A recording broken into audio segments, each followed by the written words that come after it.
My two favorite characters in the books were Gollum and Treebeard.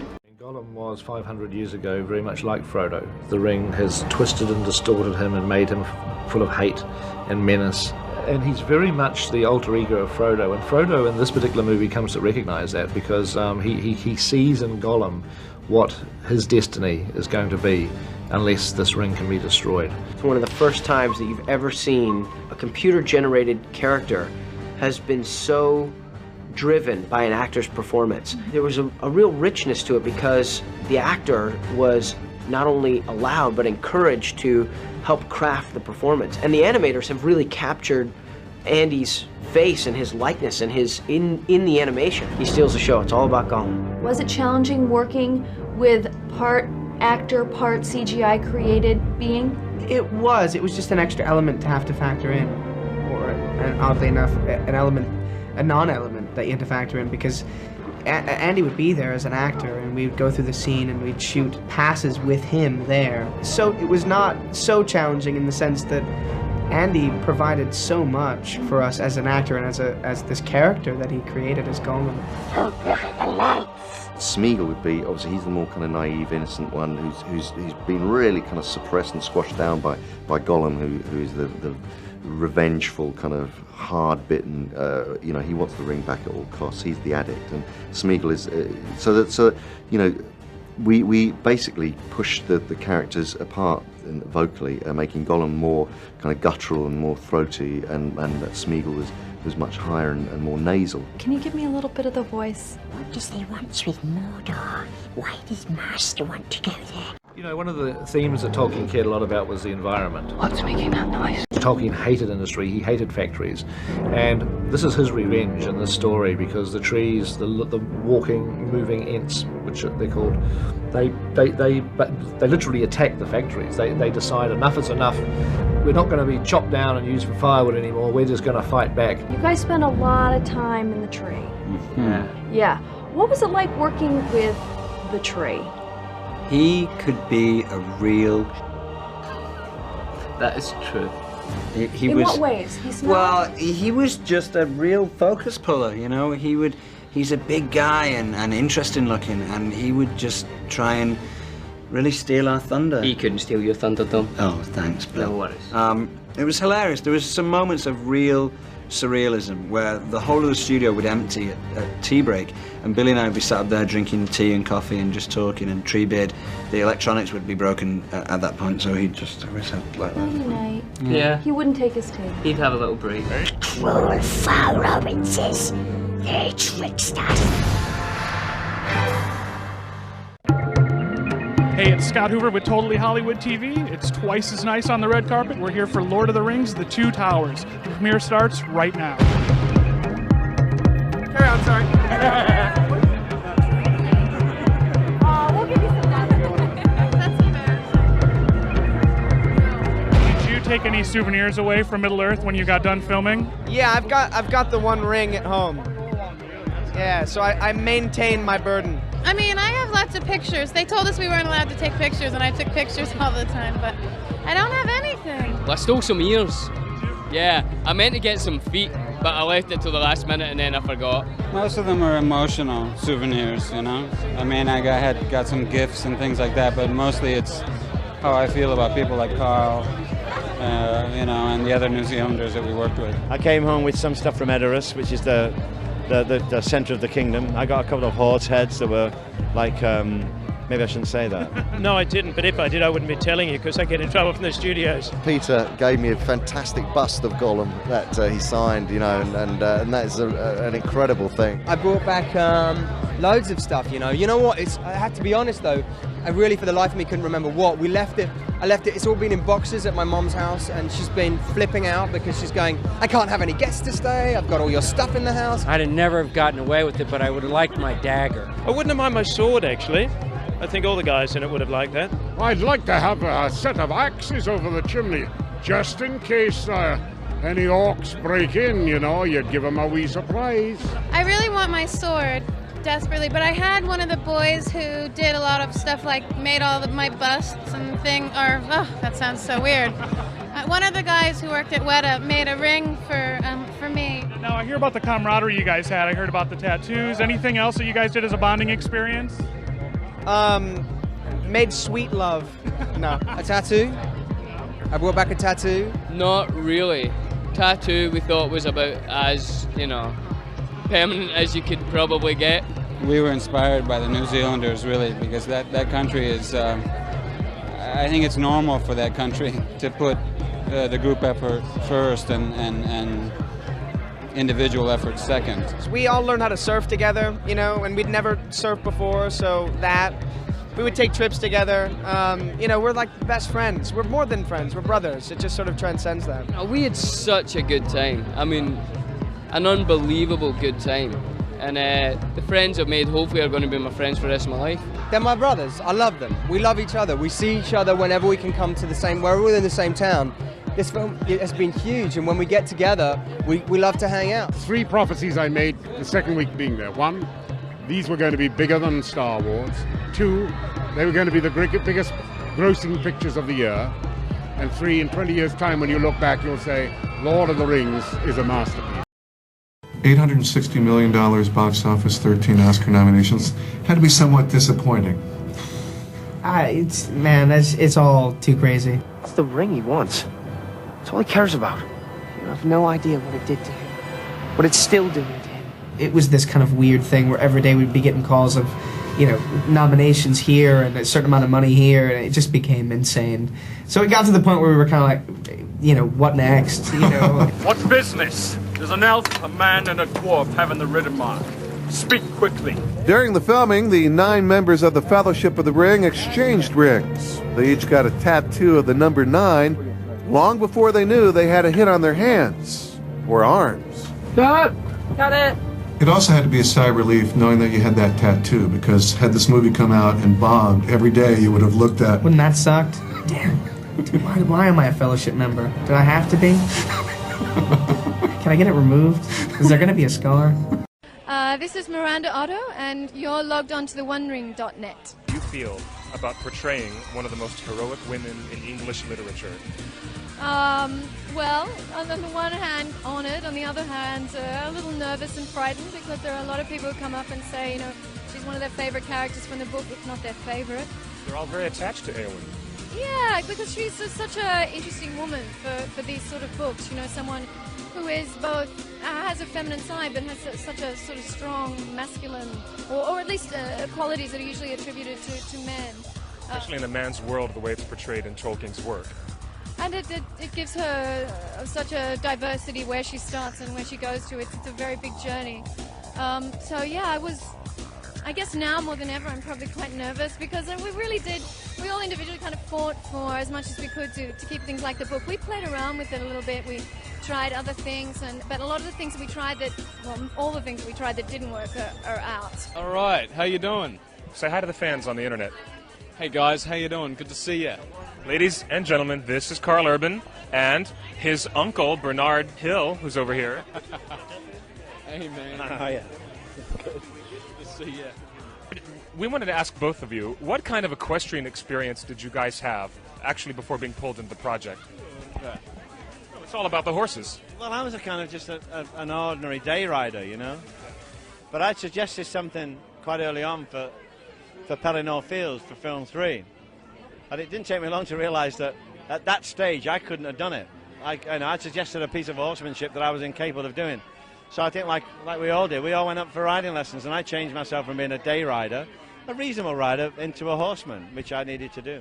Yeah, and just invested a lot of time and energy into getting to the level that felt the character needed to be as Tolkien had written him. Did you ever have any accidents or any trouble with, all the work that you had to do with the horses? Because personally, I'm frightened of horses. Yeah, well, we were scared a lot. And we were, because we were doing things in a kind of a very kind of narrow environment. We were, usually on the top of a hill or a mountain, with the runoff space was never big enough. And when you're being chased by almost like 200 horses of a great variety, with a variety of riders, then things can go wrong. Fortunately, nothing really did go wrong. I had a very dangerous horse. For Pellinore Fields, he freaked out. He didn't like it. We had to swap him. So I really wrenched my groin because I was trapped against a camera platform, and he took off, and my right leg didn't. And on the other side of the character work that you did you guys have the chance to develop something of a family unit with all the time you spent together with your brother and your sister and the uncle relationship? How did you approach that? Yeah, you know, I feel like that we bonded extraordinarily well, and I think it was a lot of nights by the fire, drinking a few red wines, exchanging knitting patterns, things like that, you know, like... And working on the Rohirric dialogue. The Rohirric dialogue, yeah. You know? So, should we just say goodbye in Rohirric? Shall we say, let's say in Rohirric, well, you say what you want to say. And okay, what are you going to say? I'll say, may your steed be trusty and true. And how does that come across? And that comes across like... And I'd like to say that may all your foals grow happily in the paddock together, and may you never step too deeply in the droppings of the product of the feed you give them, and also may your wife never shout at you over your hay bag. I think you're joshing us. No, these are old Rohirric sayings. This is all in ancient Tolkien, and that comes out in I'll do it in modern Rohirric because ancient Rohirric is kind of more confusing. But in modern Rohirric, that comes out as.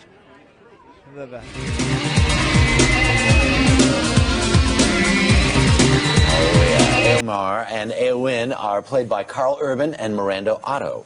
Good morning to you both. Good morning. Good morning. Congratulations. Thank you. Thank you very much.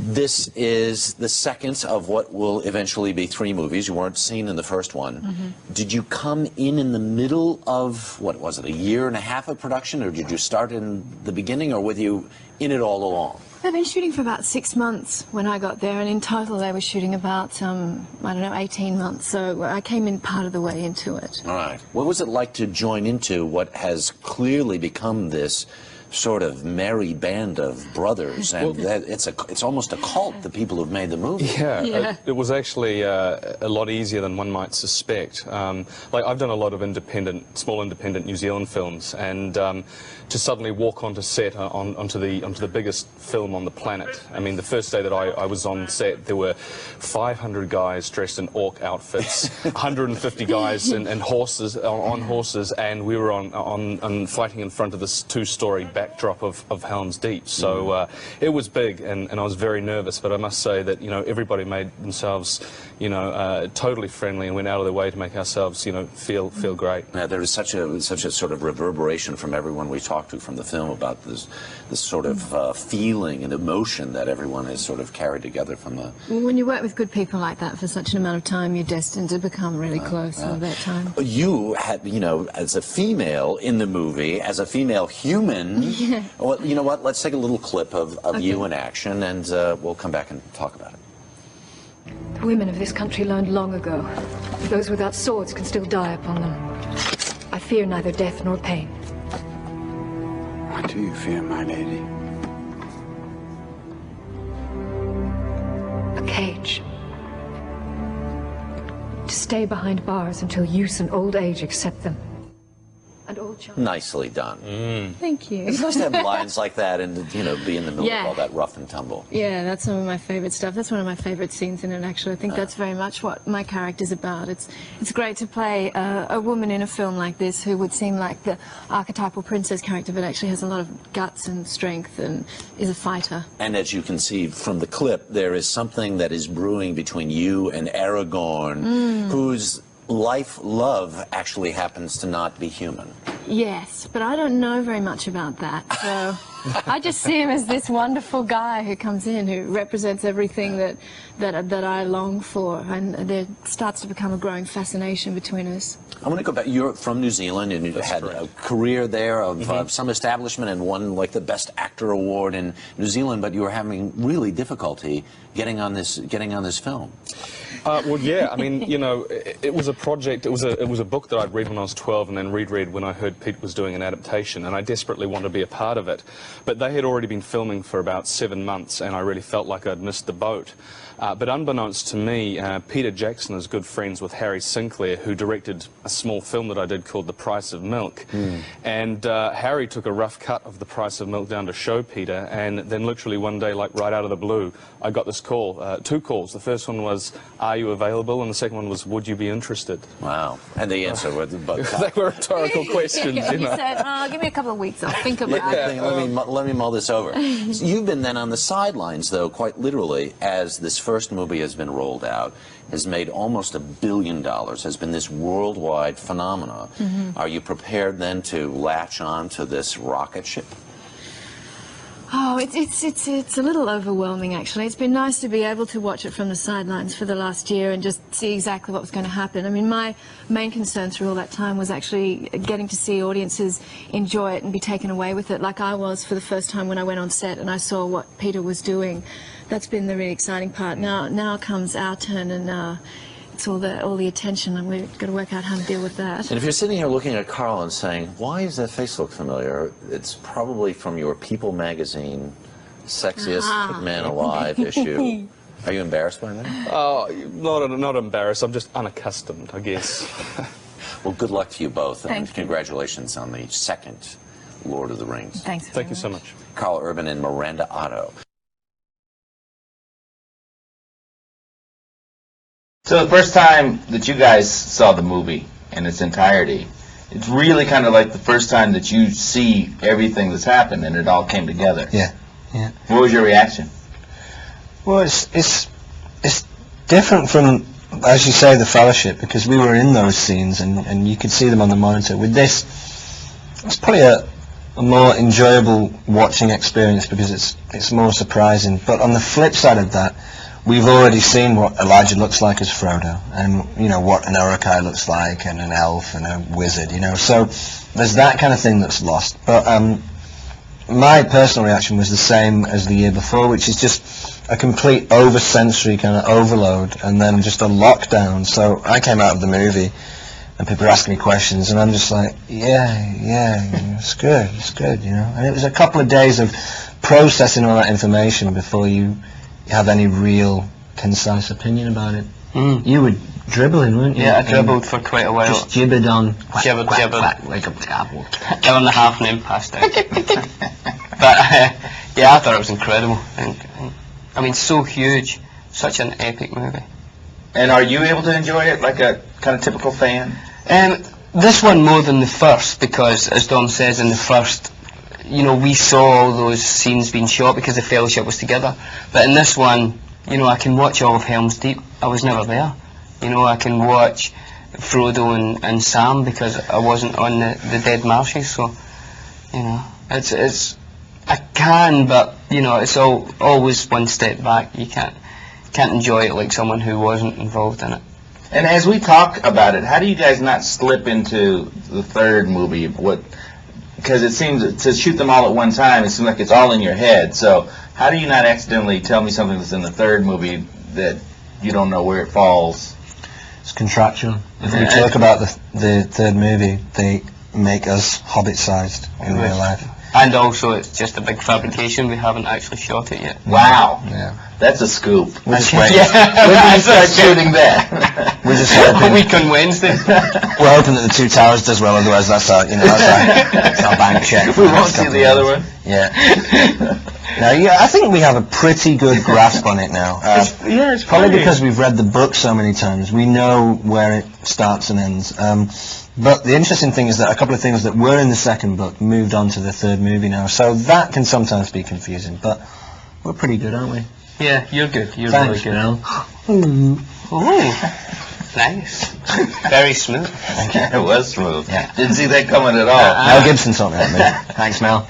Now, this thing is all-encompassing, the Lord of the Rings, the trilogy. You guys are in this for the long haul. You'll be promoting the next movie next year. Do you have any time to do other things?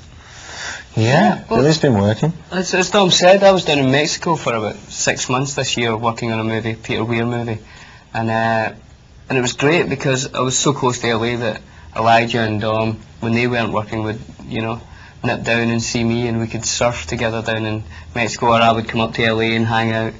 So, you know, yeah, but it's kind of like, you could see this moment coming when, you know, we sit and we do all this again.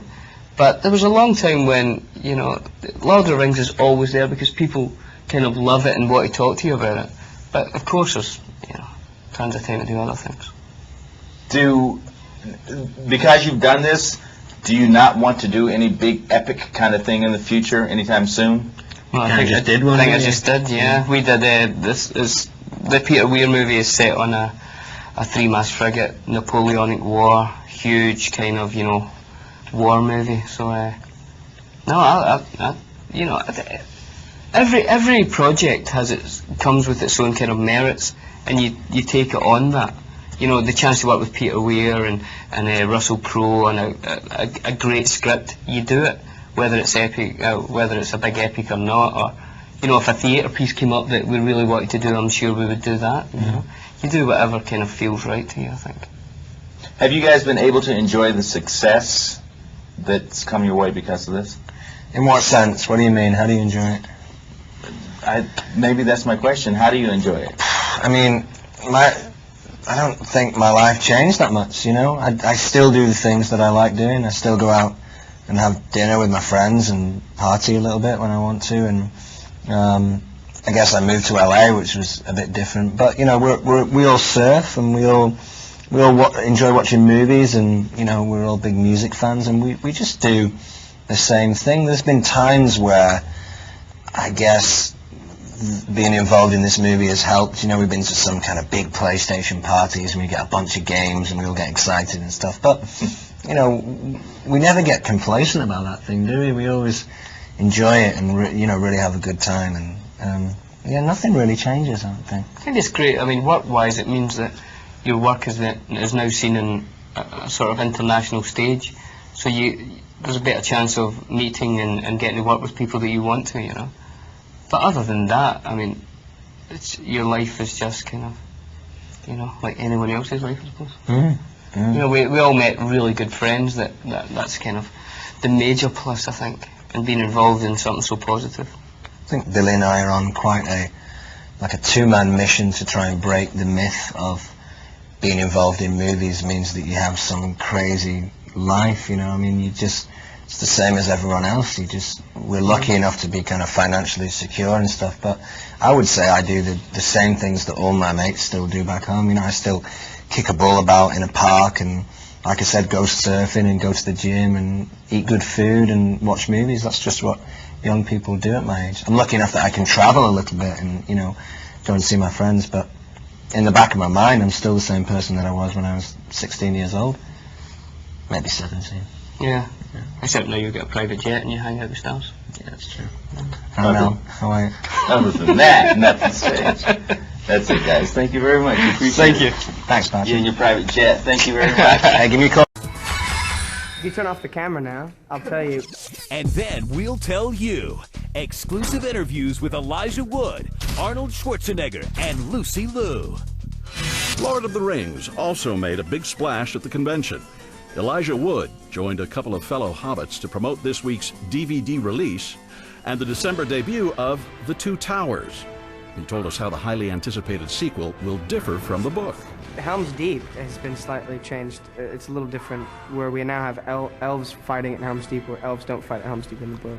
The person we really have to thank for persuading Viggo was his son Henry, because Henry was about I think he was about 11 or 12 years old at that time, and he was a huge fan of The Lord of the Rings, and absolutely was beside himself when he thought that his dad could get to play Aragorn. Viggo Mortensen is our special guest today. And is it really true that you were going to turn that part down, and then your son convinced you? My first response, honestly, was I don't think it's such a good idea. I mean, I'm flattered to be asked, but I never read this book. You know, all the other people have been over there for months practicing stuff and learning, you know, what they need to learn to do the movie. And you've already started shooting, and you want me to go over there and just start right away. Only because I didn't think I'd be useful to them. You know, I didn't want to be the guy that you looked at the movie and you said, you know, these movies are great, but that one guy seemed so clueless. He didn't know what movie he was in. And well, I'm glad, obviously, that I went. And certainly getting Henry's blessing, you know, I hung up the phone saying, yeah, thanks, and they said, well, think it over. I said, okay, well, give me a little while. I'll think about it, but I don't think it's a good idea. I hung up, and Henry said, you should do that, Dad. You're gonna be big dad. And, is it tough to be away from him when you're filming things like that? Yeah. Because you're in New Zealand there, and I mean, for me, it was a lot harder to be away from him for the periods I was without him than it was to fight the orcs or, you know, defend Helm's Deep and what have you. It really was. But fortunately, he came over a lot, and in fact, he spent some longish periods with us, like all summer, which is winter there. We were shooting all the time, so he was there a couple of months straight at one point, and he got to the point where he was even in some of the movies. He was in the second one and the third one. You know, it just shows you how long it took. The first time he was in it, he was little, like in that picture. He's like 11, 12 years old, and playing a boy of Rohan, defending Helm's Deep, or, you know, scared and all that. Throwing rocks and at the orcs. Loving doing that. And then in the last one, they dressed him. He played a Gondorian, and there was one of my guys in one battle. And then in the other one, he kind of was turned on me, and he was one of the super orcs. And he was first in line, and I kept having to say to him, "Look, the choreography says you miss." You miss. What a fun thing for a kid to do, though, to be with his dad and play. I mean, it's wonderful. No, he likes to come with me, you know, just like how you come here with your mom. It's cool. Jody in the audience with a question. Go ahead, Jody. Was it more challenging to film like a 3-year movie or to do a film with a horse as a co-star? Wow. Well, each of them have their challenges, you know. I think very few actors or actresses get a chance to be in a story that's as good as Lord of the Rings or Hidalgo, and that is about something. It's not just an entertainment. It makes you think about a lot of stuff, about how we have a lot more in common with people around the world than we think. You know, just spend some time with them and you'll see. And to have those projects be really popular for people to like them as much as they have. And I feel the same thing as that groundswell has happened with Hidalgo. That's 2 in a row, you know. It's like, I think I should quit while I'm ahead. Well, is it true you had some really rough patches during the filming of The Lord of the Rings? Did you almost drown at one point? Did you get lost in the forest at another? Did you chip a tooth at another? You read all these things that come out. Any of that true? Are they true? All of those are true. Really? Tell me about getting lost in the woods. What was up with that? It wasn't connected to the movie. It was just... Now I really want to hear the story. Well, I was taking a friend of mine. I said, I just want to show you they'd never been. And I said, I want to show you this beautiful rainforest. And there's no moon, but I know the way. Don't worry about it. And we'll just go. Should we take a flashlight? And I said, no. We'll be back in time for dinner. Just a little ways. And, you know, hours later, I had to admit that I had no idea where we were. And were you getting scared? I had a camera. No, I was just annoyed that, you know, I felt bad. You know, I felt bad. You know, it's, if you do something dumb and it's just you that has to deal with your own stupidity, then it's fine. But someone else is being subjected to the, you know, the weather and the thorns and all the, you know, the brush. It's another thing. So I had a camera with me, like with a flash, and I shot 2 rolls of film just trying to use the flash to find find a path. And I ended up with Good some pretty shots, cool too, right? pictures. Yeah. I'll bet. And then once I ran out of film, couldn't make it flash anymore, and I finally said, you know what, we're going to have to find some ground that's not wet, lie down until the moon comes up, and I can figure out what direction we're going in, and that's what we did. And the moon came up, I figured out how to get back, and eventually did it. So, not very much like Strider. Heather's got a question. Not too cool. Heather. In Lord of the Rings, you guys got tattoos as a symbol of your time together. Could I see it? Nah. Did you actually do that? That might take the rest of the show for me to Where is that one? But thank you. Where's that tattoo? It's on my shoulder. Yeah. Was that a real bonding thing for everybody to get them? together, or what made you all? Or were you Tell in me a what- partying mood when Yeah, you what all was did it? behind that? No, it was conscious. We planned it out, and I went down and found a tattoo artist that would be willing to do it, work on a Sunday, first of all, because we never really had much time off, and we convinced them, and we all went down. Some were more reluctant than others, but we eventually did it. And, you know, in retrospect, we didn't really need to do it because the connection that we have with each other is in here, you know, and that's what I'm going to carry with me always, is the memory of doing that job. Same with Hidalgo. It's the people, the friendships I made, and what I learned being in an Arab, a Muslim country that was interesting, for example, or spending time on the reservation in South Dakota. Those are, you know, great opportunities in your life, and that'll always be here. So, you know, when people say to me, don't you wish that the movie had won the best picture of the year, or don't you wish this, don't you wish that? You know what, the reward is in the doing. If you do a good job and you do your best, that's pretty good already. And if on top of it people go to see it and they let you know that they really liked it, you know, that's more than enough. So you don't need to go put a tux on and go sit at the awards ceremonies and all that kind of stuff. I don't know if I'd even have the option. I think I'm going to be traveling for the next 2 months talking about Hidalgo, which I'm happy to do. You know, if I didn't like it, I'm not a good enough poker player that I could sit here and look you in the face and recommend that you see it. You're a good actor, but not that good? Is that okay. We're going to take a quick break. We'll talk about some things you like doing in your free time, more about Hidalgo, too, when we come back.